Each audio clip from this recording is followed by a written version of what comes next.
then for our panelists today, we have Panchali Mahendra, Chief Executive Officer of Atelier House Hospitality, Sahar Awadhi, pastry chef, and Neha Mishra, founder of Kinoya Restaurant Dubai. Welcome to the stage, ladies. Testing.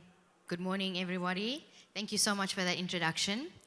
So since it's a very intimate room, we can really have a lot of fun, ladies, and feel comfortable and confident and chat about the topic at hand. What you guys are seeing in front of you now are three very dynamic, successful, and exceptional women with one very important thing in common: food and its creation. Today we're going to discuss how food and dining experiences help shape a destination's identity, but also helps attract travelers into the region. Ladies, it's a pleasure to share the stage with you, and I'd like to kick things off with Panchali, of course. Very high energy this morning. Without any coffee. Without any coffee. Very impressive. So we're going to talk about the role of culinary tourism. How has culinary tourism evolved over the past few years, specifically in this region? So I've been in Dubai for the last 13 years, and I've spent a decade. When I came in 2011, I saw a surgence of fine dining restaurants that were coming up.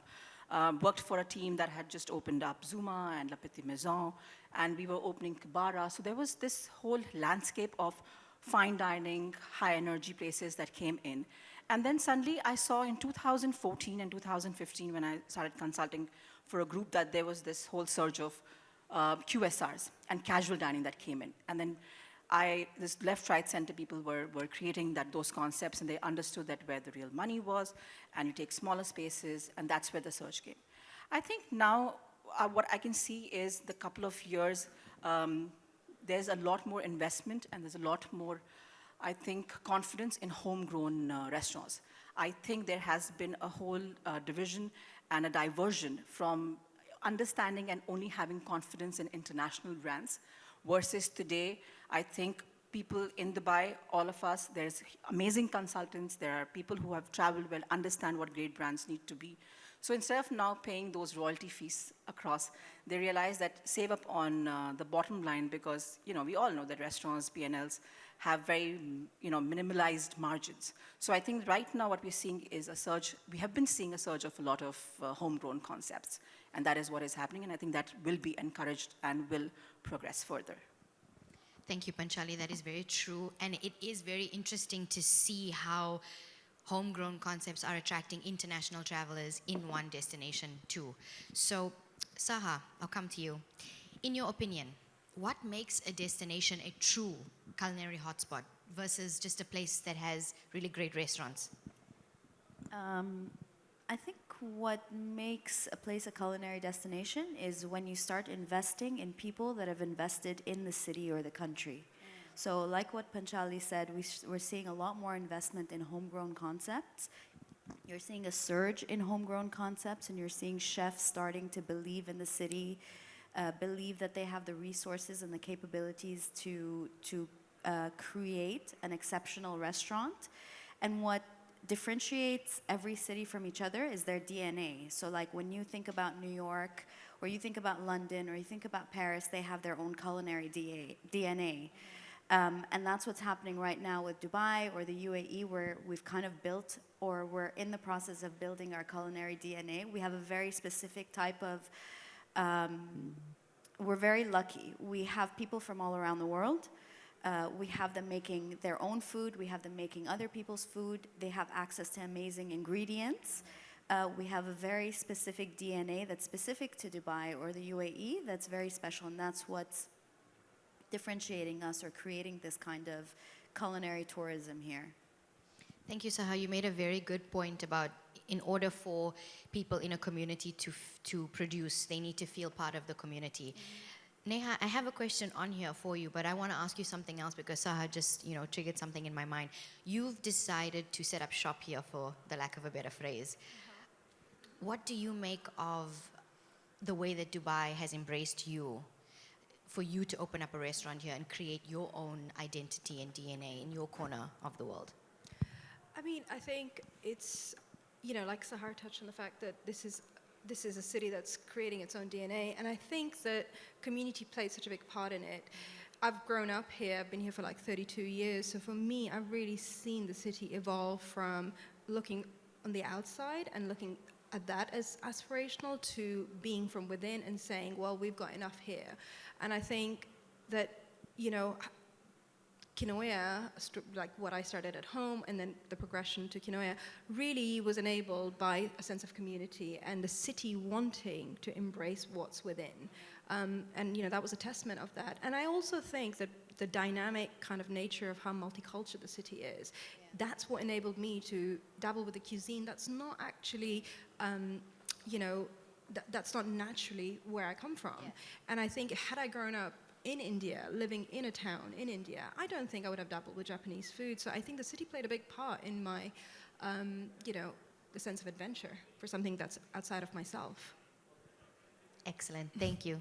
That makes sense as well because it opened you up to whole different cultures. Totally. Staying on your experience with Kinoya, how can you use local ingredients, local flavors to create dishes that attract an international audience, especially in a place like Dubai?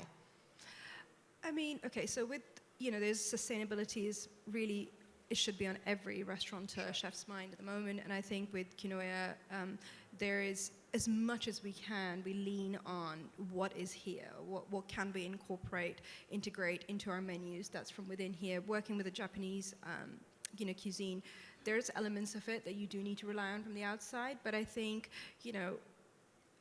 it's about being purposeful. It's about being also, considering wastage. Right. Wherever you can incorporate your own ecosystem, you have to think like that because, commercially from a, your bottom line point of view for a business, that's important. But of course, from an ethical point of view as well, you need to start thinking, how can I incorporate what I have? And also feature that. So, yeah, Kinoya is a chicken-based ramen, and I'm proud to say that every chicken that we use comes from, down the road, a farm in a lane. Delicious chicken-based ramen. If you haven't tried it yet, run. Panchali, I want to come to you. You have quite a number of brands underneath your belt, Leavenwood Fire, Gurbu, Inja. How do you balance all the different flavors and create dishes and experiences that attract guests, that make this place a culinary destination, not just great food? I just hire the right and most talented chefs in the world. Okay, done. Let's There's go. There's an example right here. So that, I think 90% of my work is done right there. I think we're very blessed that we are in a place, in a situation, and in a country that finally we can see there is a huge abundance of skilled labor and great talented chefs that now, this is an epicenter of the world right now. This is the epicenter for the food and beverage industry. And I think everybody is looking at being here. So it's very easy for us to be able to gauge their interest and pull them to a city like this. And, it's just a very simple answer. It's just we've been very lucky to have the right partners, to have the right chefs, to have the right talents, and guide them. That's where I come in, sort of align the visions together. And it's very interesting, I must tell you, that mostly all my restaurants have all the different concepts are done by different ethnicity of chefs. So Gurbu, for example, of course, Chef Sahar has been very pivotal in guiding the whole course, but the head chef is Romanian. Inja is Japanese, Indian, but it's run by an Indian chef. Maria, that was Italian, was run by a Turkish chef. 11 Wood Fire, it was started by a Malay chef. So it's fantastic to see how it doesn't have to be your ethnicity and your culture defining what you can do. And at the end of the day, it is just securing the right talent and believing in it and, leaving the rest for them to do. And then I sit back, enjoy, and just eat their good food. It sounds like a dream job. I want it. So, Sahar, you mentioned earlier that you have to embrace and share your food and learn how to cook other people's food and share that. How do you, as a chef, navigate those lines? I think as a chef, it's really important from the get-go to build a solid foundation. Once you build a solid foundation, you can start to explore different cultures. And just like Neha said, like we're exposed to so many things in the UAE. Cultural diversity is kind of second nature for us. We grew up with it. We know it. It's not a foreign concept for us. So kind of taking your upbringing and what you grew up with and then what you're exposed to in the world, in your city, in your day-to-day, taking what works and what makes or gives meaning to creating a dish is really important. Of course, we have, right now the agricultural boom in the UAE is right at the forefront. Everybody's really pushing for local produce, for local dairy, for local wheat. Everything's kind of coming up. So it's really also important to look around you and see what kind of things are growing that you can incorporate in your dishes that creates seasonality, that promotes culture, that promotes this kind of circular economy that people have almost forgotten, because it's very easy to pick up a phone and call a supplier and be like, give me mangoes from Peru. It's really important to knock on your farmers' doors. They're an hour away. Your produce is an hour away.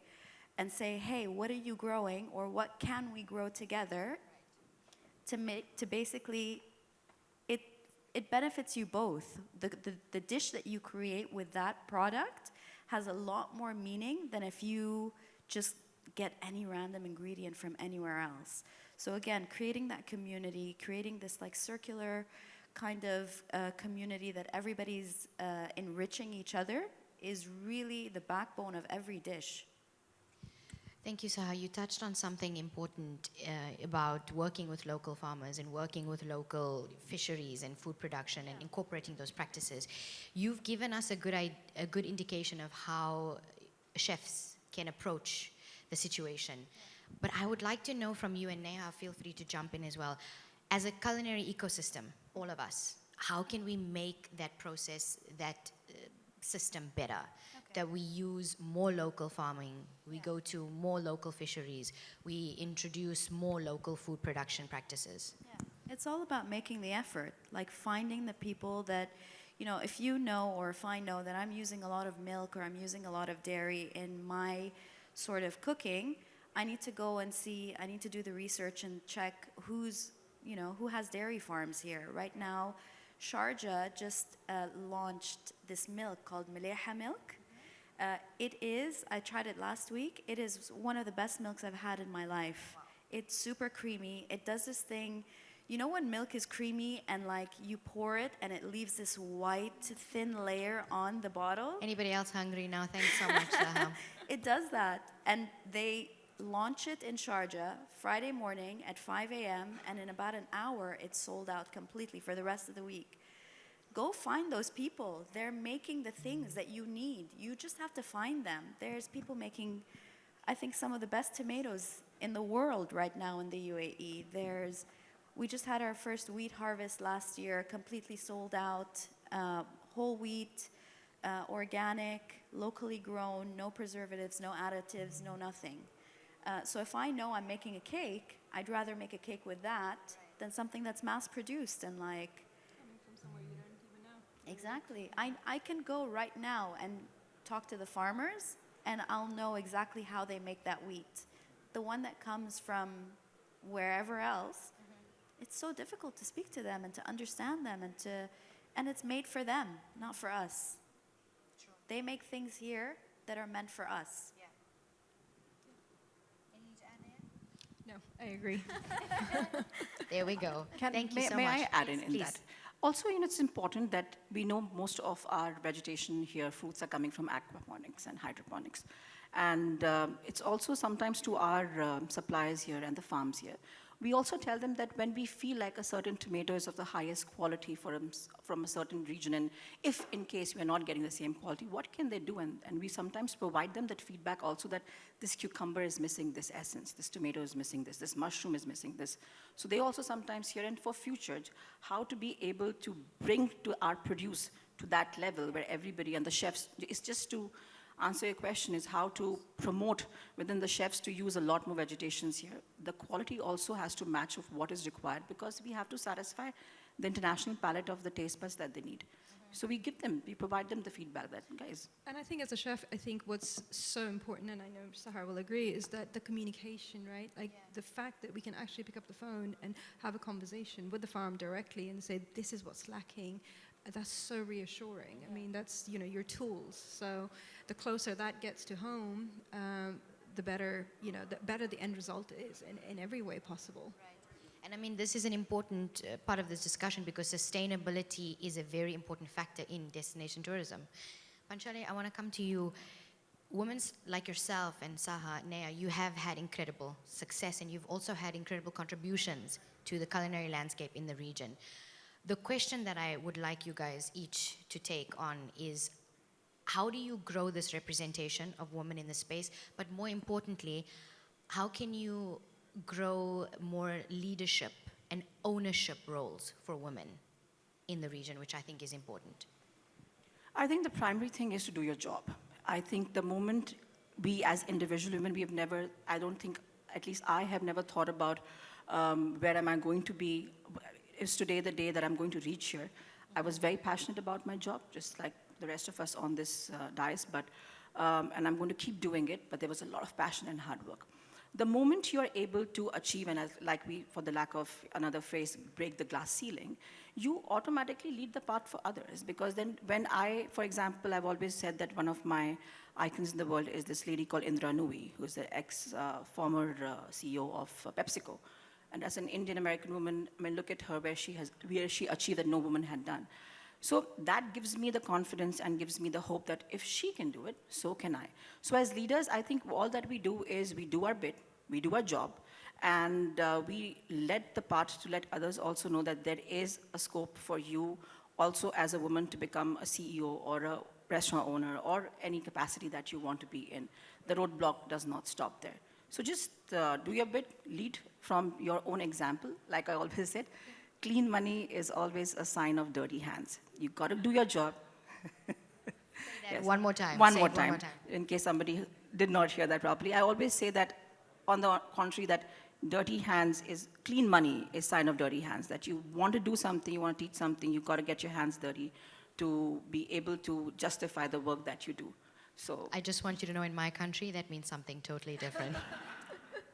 It probably in many countries would mean something totally different, but that's a different panel. It's just that if you know that the bed is well made, you have to make the bed yourself and then do it. So I think just do your job and open the doors. Good advice. Sahar, you have anything to add? Yeah, I think it's really important not to... when I hire somebody, I always hire based on skill, whether it's male, female, doesn't matter where they're from. I really just hire on skill. But I make sure that they're on the same wavelength as me and the rest of the team. I want to make sure that we all have kind of the same passion and they have the same values and we have the same goals. And kind of building your little bubble, right? Not your little bubble, your little community or your ecosystem. And then making sure that everyone within that ecosystem is on the same mindset. And we're all toward the mindset of equal opportunity and giving everybody the same fairness that we're giving, anybody else.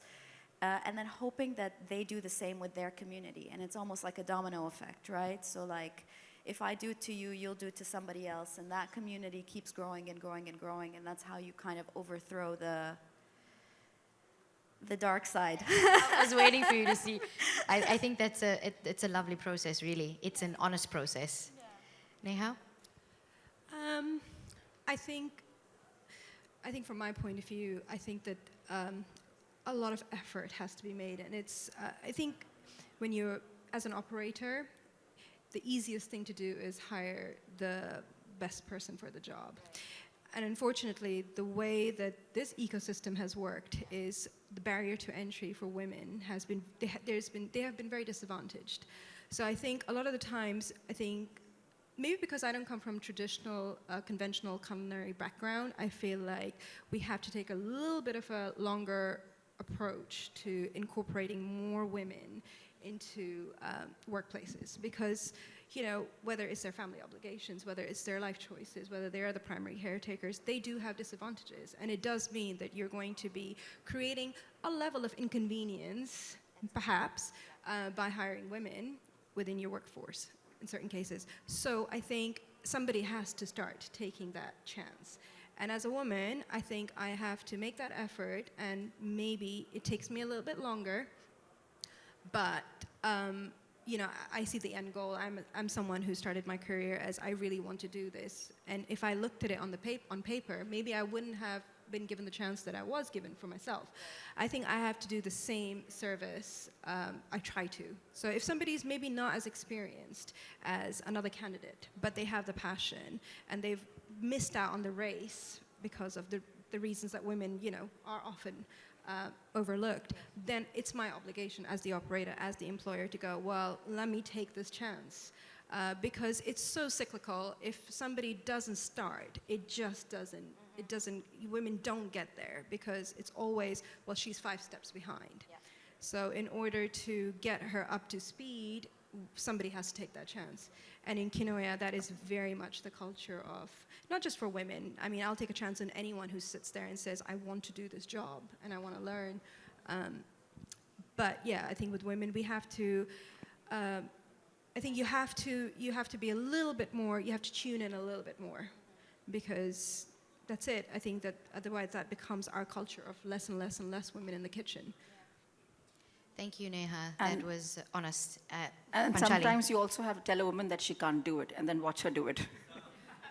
Okay, that's probably why you have gotten so many things done. I feel bad for the person who told you couldn't do it. There's somebody in the audience who knows me very well, and he'll agree with that. I'm sure. I agree as well. Thank you so much for sharing your individual experiences and thoughts on that subject matter. I think putting it all together, it's a pretty well-rounded answer, each different but all valuable.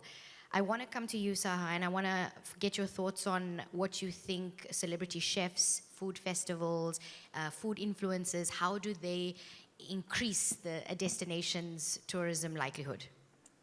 I think with the surge of all of the above, it creates on social media a very big hype. I think sometimes it helps the restaurants, sometimes it's detrimental. It's unfortunate that everybody's entitled to their opinion, but it's not necessarily true.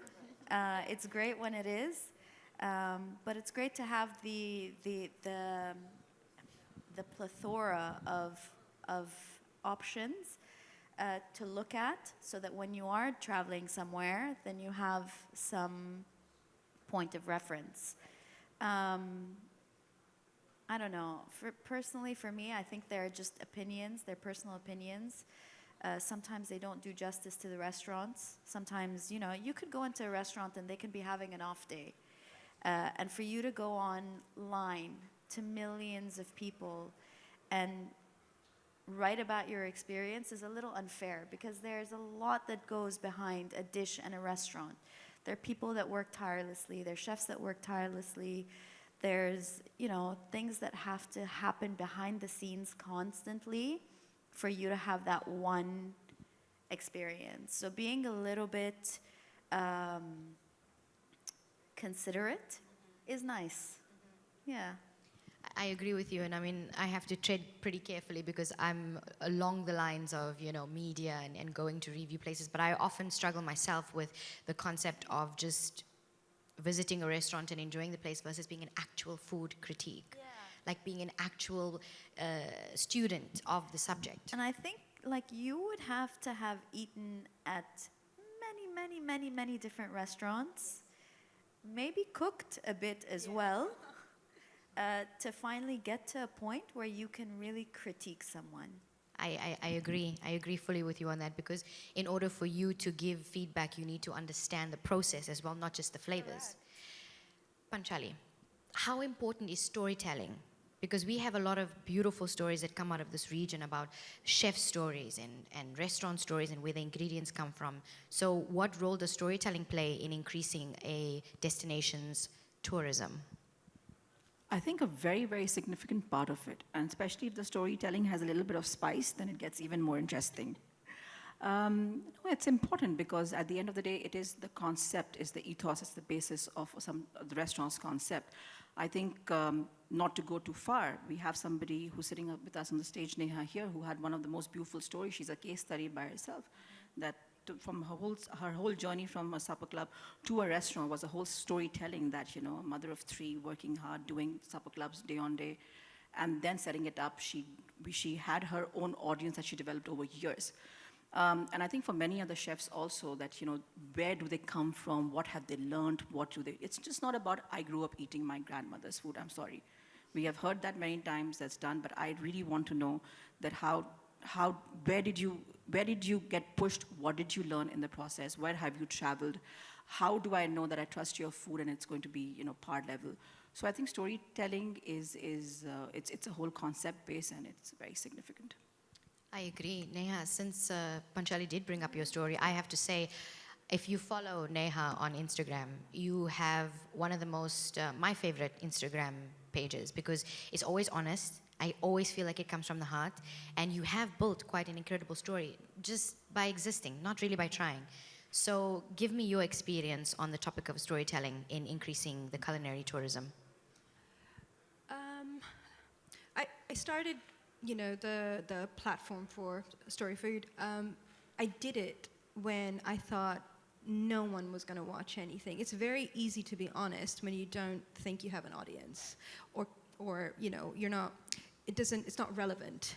And I think that philosophy continued. I enjoyed it so much. That was, you know, back when I started this as a food outlet for myself, I just wanted to do this for love and like out of passion, and I didn't think anyone would watch. And I think there's so much freedom in that, and I think I maintain that way of thinking that, you know, when somebody asks me, what do you think, why do you think it worked? Why was it successful? And I said, I think it's because people like watching people do something that they truly love with honesty. And I think that continued. So the storytelling was really from a point of view of, what would you say if no one was watching? What would you do if no one was watching? And then that's your most authentic self.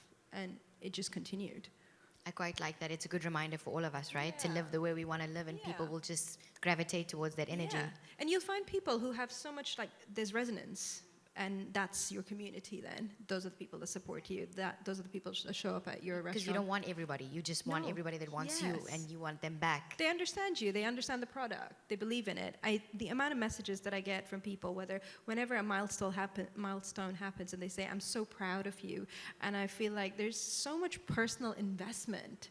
Like people feel like they've contributed to this whole thing, and that's lovely. It is lovely. Ladies, we have run out of time, and I could go on for days with all three of you. You know that already. But to close this conversation in the spirit of the topic, we have come to a conclusion that in order to understand a place, one must try all of its flavors. So I have a final question for each of you. I did cheat a little bit. I did not give you guys time to think about this because I want your just honest answers, and that's not difficult with you three ladies at all. So if you can tell me, Panchali, I'll start with you. What is your must-visit dining recommendation for somebody visiting the UAE, Dubai? 11 Wood Fire. Huh? Shocker. Thank you. I think apart from my own restaurants, I've always said I love Kinoya. I think the story is correct. Flavors are on point. Great chef. A lot of passion, great place to be in. My other place is actually, I love Khuri Kebab. And it's a small little Iranian restaurant, and I love it. Probably I'm going to go after this session as well to eat there.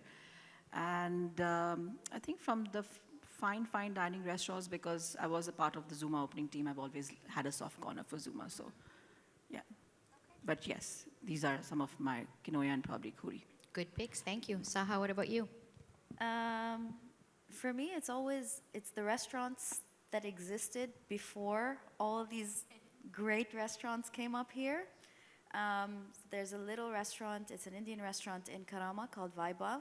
I love them. I think they make all the pav breads for basically all of Dubai, if I'm not mistaken. Wow. They have this tawa palau that it's literally a giant tawa, and they cook the rice, and there's a huge block of butter. there's like vegetables going in there and spices, and like it's right there. That's one of my favorites. And then the other one I would say is, I know like it's very difficult for people to try Emirati food when they're here. So I definitely recommend Gababa. If you really want to try Emirati seafood, Gababa is a good choice. They're so good, yeah. Yeah, I think Dubai kind of underbelly. Go to Karama, go to Bur Dubai. Just get lost there. There's a guy in here, Glenn, who's probably your best food tour guide. Say hi, Glenn. Give everyone a wave. There we go. Everybody see speak Glenn to after this. Yeah, but yeah, I want to give a shout out to Maysan 15. Maysan 15, right? Because they are so underrepresented, I feel, and she has done. Rita, who's the head chef there, has. You know, she just makes delicious, honest, beautiful food. And she does it so, like, under the radar, so matter of fact. I just think that, and it's a beautiful spot as well. I think more of that. Of course, 11 is actually one of my favorite restaurants. Chefs eat very poorly, right? So when we don't actually know that much about what's going on, but, you know, friends, restaurants, of course. But Mason 15, Glen, 11, and all of Bur Dubai and Karama. Go Glenn. Thank you so much. And if you are hungry, you're welcome. That was the point. Just before lunch, we made sure to increase your appetites. Panchali, Sahar, Neha, it has been an absolute pleasure having this conversation and sharing the stage with you. And to all of you, I really do appreciate your time and your attention. And I hope you have an amazing rest of the day at Future Hospitality Summit. Thank you.